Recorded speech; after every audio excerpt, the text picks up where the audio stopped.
Yeah. Okay. So we're going to talk about government versus church government and the result of too much power. Story. Oh, these are just my.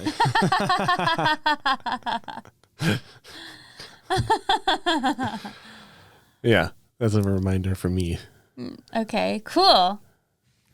Yeah, I mean, well, I feel like, just by just that statement alone, I'm sure everybody has a bunch of thoughts flooding in, Yeah. of their paradigms, their experiences. Mm-hmm. Well, my thought behind this subject, because this was my idea, I think I was talking to somebody and, no, I think I was thinking to myself. I don't think I was talking to anybody.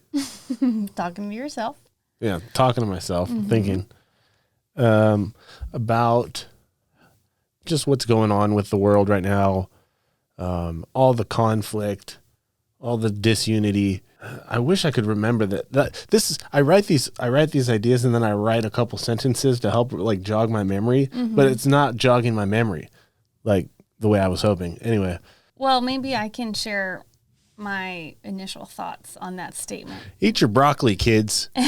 You don't want this fucking memory shit happening when you're 34 years old. So, What, you remember what I was thinking this morning, hon? I don't. So I was thinking when you said that when government or church government, both of them, get too involved in people's like everyday life and everyday moves, that's what creates problems and issues. That's something I thought about, but I think I was just thinking along the lines of like people like Bill Gates. Are we gonna get flagged if we say names like that? I don't think so. Okay, people like Bill Gates, Fauci, anyone in the higher levels of government, and the effect that power has on their behavior and stuff. Yeah, and I was thinking, you get to a certain point where you don't remember what it's like to be without power, or you just become so enraptured with this life you have, and that you kind of subconsciously, I feel like, orchestrate things through your power to preserve that lifestyle and prolong your lifestyle and care less about actually, doing what's best for everyone around you, the world, your organization or whatever, and with us, like with church, it's really similar. I feel like you see the same behavior on a smaller scale with leaders and pastors and stuff. And even with bosses, you could have like 2 employees and I feel like you start to get this power trip, or maybe even think that you have to have some kind of power trip because you think you need to do that to control your people. Right, because you want to maintain a certain level of respect as their authoritative figure in whatever area it is. Right. Well, that seems to become a problem. And it seems to become like this big disconnect between the two ends of the spectrum, pastors, like they're pastors. And I mean, you could say like the president and stuff, like they're kind of the pastor of the country. They should be like shepherding. They should be lovingly working for the whole group. Right. And, because we need that type of a position and they need, it's like, it's a symbiotic relationship. Yes. But yeah, but those positions should be equal in value. And somewhere along the line, when those organizations or whatever get corrupted, it's because I feel like it's because of both ends doing a couple things wrong. You know, like the people start to rely on the pastor or the president or something, and get comfortable with, you know, their covering. Well, yes, exactly. And I feel like that's and real quick though, on the flip side of that, also the leader, the pastor, the president gets real comfortable with feeling like you need them. Right. That's exactly what I was going to say, was that if you as a person are relying on a pastor or a president to figure out your life for you, you know, then you're really not going to get very far in life. And I feel like we've seen that with people at church, like, you know, pretty much not making a move in their life until they like get their blessing. And that can make the pastor feel really good, especially if they already are like a narcissist, you know. And it can also make the people who are wanting that guidance, I feel like, feel more comfortable because they're not the ones making the final decision. Yeah. And I feel like that's something that I experienced, at least from our church, was like, okay, well, I'm not the one making the final call. And so that kind of gives me a sense of comfort in a way, you know?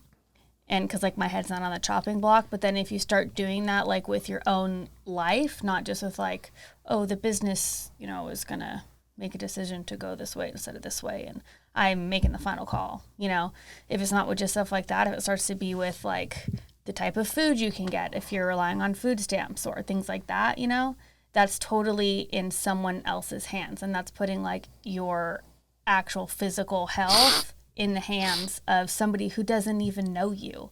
So I feel like it's pretty interesting that they're very similar. And I feel like it is really easy to be in that position of power, whether it's the president or a pastor, and have it like go to your head, you know? Because I mean, if everyone's listening. Well, I mean, you obviously have like different ideas and stuff about the subject. Can you clarify like kind of what you mean about the food stamp thing? Well, with that, I mean that somebody is like, when you have, I mean, I feel like you have a thought that you're like referencing, but you're not sharing the thought. So when you're on food stamps, there's certain foods that are like approved for, that you can like buy. Can't you buy any food? You just can't buy like clothes and stuff. No, there's like, if you go to the grocery store, there's like a little sticker or something next to it. Mm-hmm. So someone on food stamps can't buy Oreos or something? No, they can buy Oreos. Oh, so they can't buy like roast beef? Maybe. I'm not exactly sure. I didn't know that. There's like certain things they can and can't buy.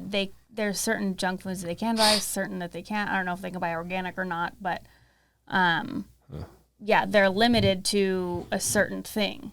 So that's why a lot of people... I thought it was just stuff that isn't a necessity. Like you can't buy vodka with food stamps. Right. You can't do that. But I thought you could buy all food though.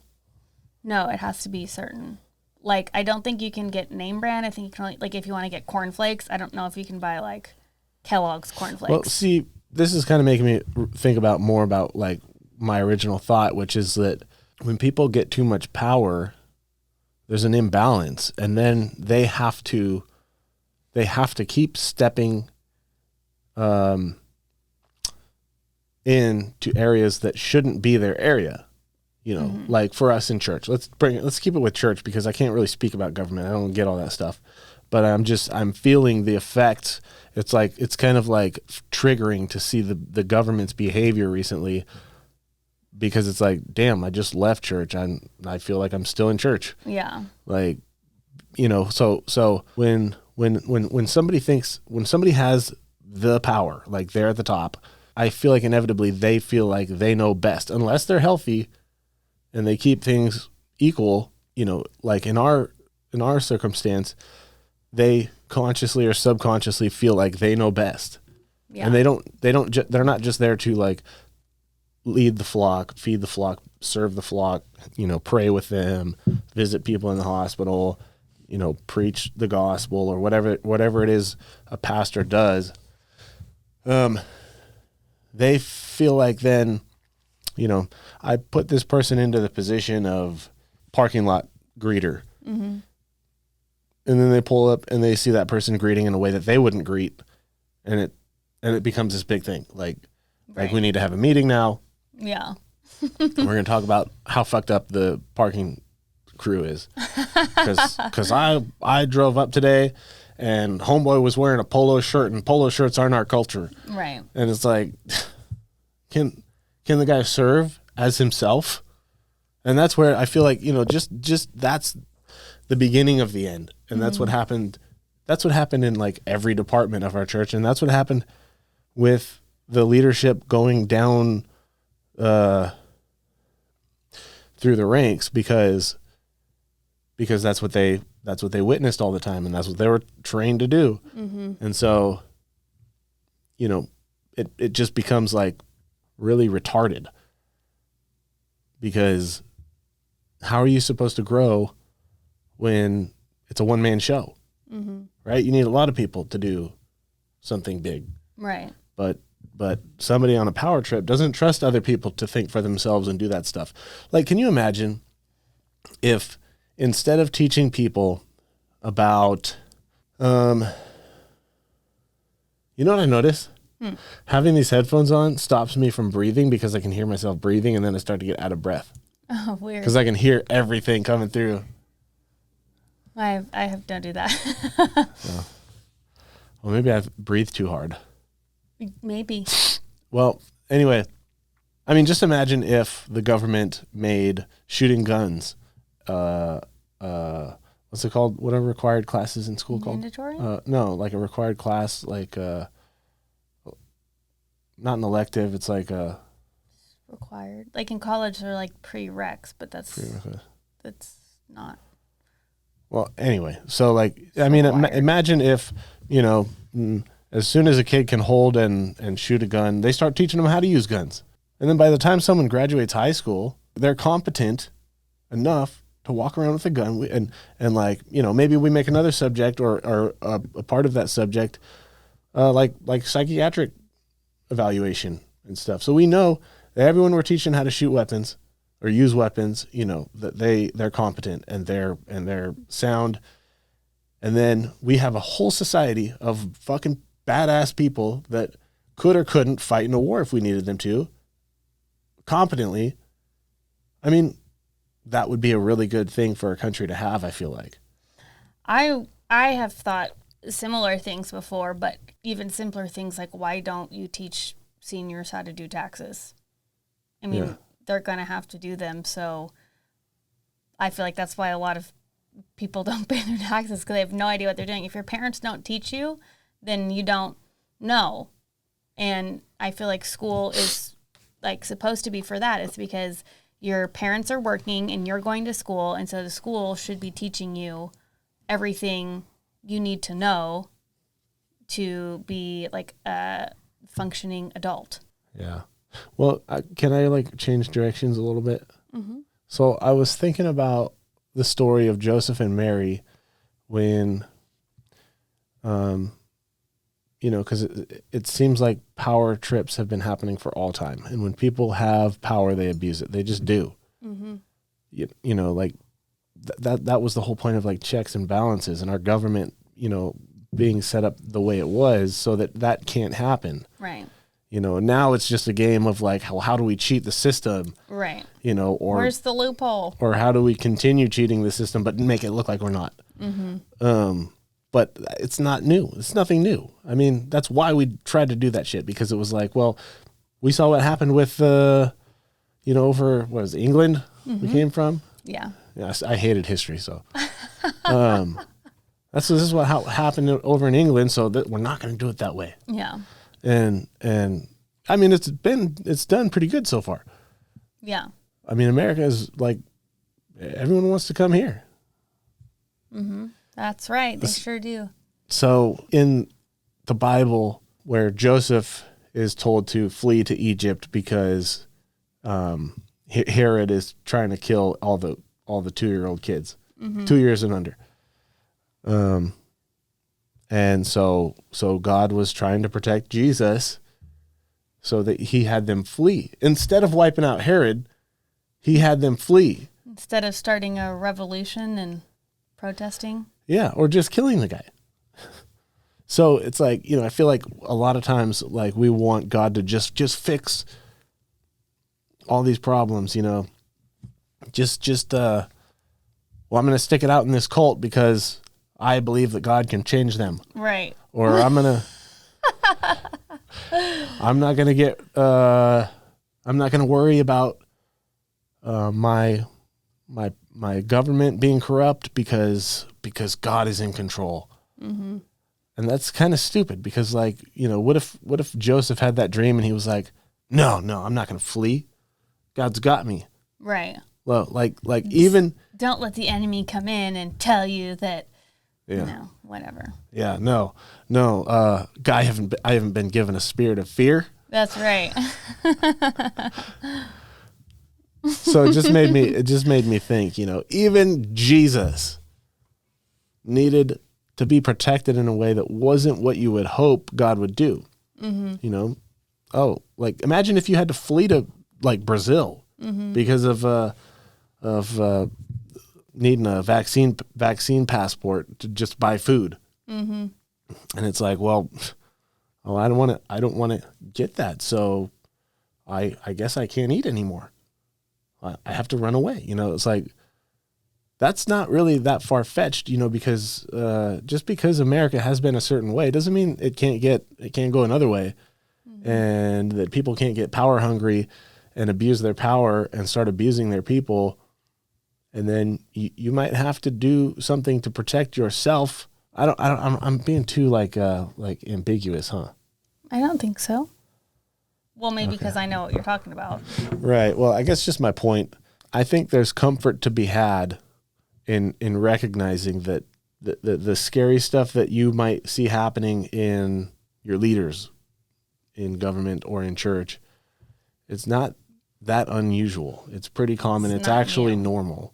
Mm-hmm. And you have, like, little breaks where things are going good and people are when you have a good leader, are minding themselves and being good boys and girls. And then you have normal times where it goes back to no, people look out for themselves. And when they get too much power, bad things happen. Things happen in their favor and to your detriment. And that's what it is. And God's not necessarily going to protect you from that. He might tell you when you need to run away, but he's not necessarily going to step in and just look out for you, and you can just live blindly, in ignorance. Right.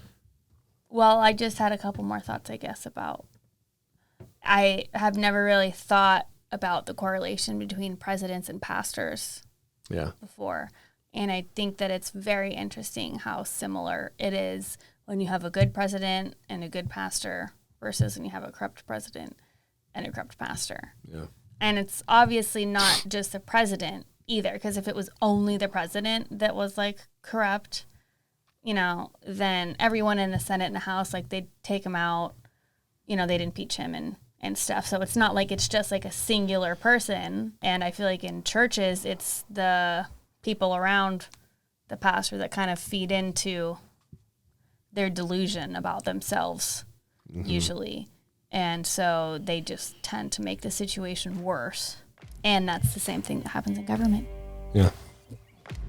Thank you for checking out the Church Podcast. Please like and subscribe to our channel. To support the channel, go to patreon.com/The Church Podcast. If you have any information or an idea that could improve the Church Podcast, please leave a comment or leave a private message through our social accounts. Take care.